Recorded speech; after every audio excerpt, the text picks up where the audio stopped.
থেকে শেষ পর্যন্ত, জন্ম থেকে মৃত্যু পর্যন্ত জীবনের প্রত্যেকটা বিষয় কার গোলামি হবে? আল্লাহর গোলামি হবে। সুবহানাল্লাহ বলবেন না?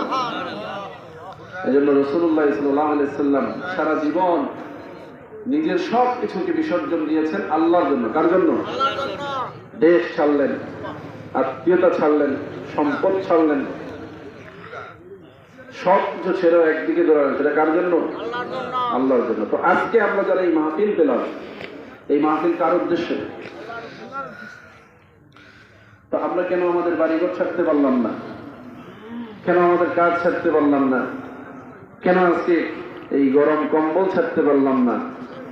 কেন আমরা আজকে মাহফিলে এসে বসতে পারলাম না? এই পরীক্ষা কি হবে না? এই প্রশ্ন কি উঠবে না? ময়দানে হাশরে আল্লাহ রাব্বুল আলামিন যখন বলবেন ইকরা কিতাবাকা কাফা বিনাফসিকা আল-ইয়াওমা আলাইকা হাসিবা, তোমার আমলনামা তোমার হাতে দেয়া হলো, পাঠ করে বিচার করো, রায় দেওয়ার জন্য তোমাকে সুযোগ দেয়া হলো। তুমি তোমার অপরাধ, তোমার গুণ, তোমার ভালো কাজ, তোমার মন্দ কাজ সব বিবেচনা করে তুমি যে কোরআনে তোমার কানে বাজতেছিল, ওই মজলিসটা দামি ছিল, ওই মজলিসের চারপাশে ফেরেশতা দাঁড়িয়ে ছিল, রহমতের চাদর দিয়ে ঢাকা ছিল, মজলিসের মানুষদেরকে আমি ক্ষমা করছিলাম, আর মজলিসের মানুষগুলোর আলোচনা আমি আমার নিকটবর্তী ফেরেশতাদের সাথে করতেছিলাম।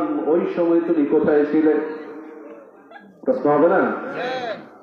এই জন্য আমরা অনেক সময় ডেকে ডেকে আনি, যাতে মানুষগুলো ভুল জায়গায় থেকে ভালো কিছু প্রাপ্তি থেকে বঞ্চিত না হয়ে যায়। কি বলে ঠিক না?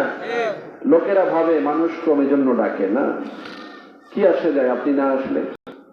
আমি আমার নিয়ত অনুযায়ী হাজির হয়েছি, কোরআনের কথা বলবো, আল্লাহর দিকে, আল্লাহর হাবিবের দিকে ডাকবো, আমি সফল হয়ে গেছি। কি বলেন?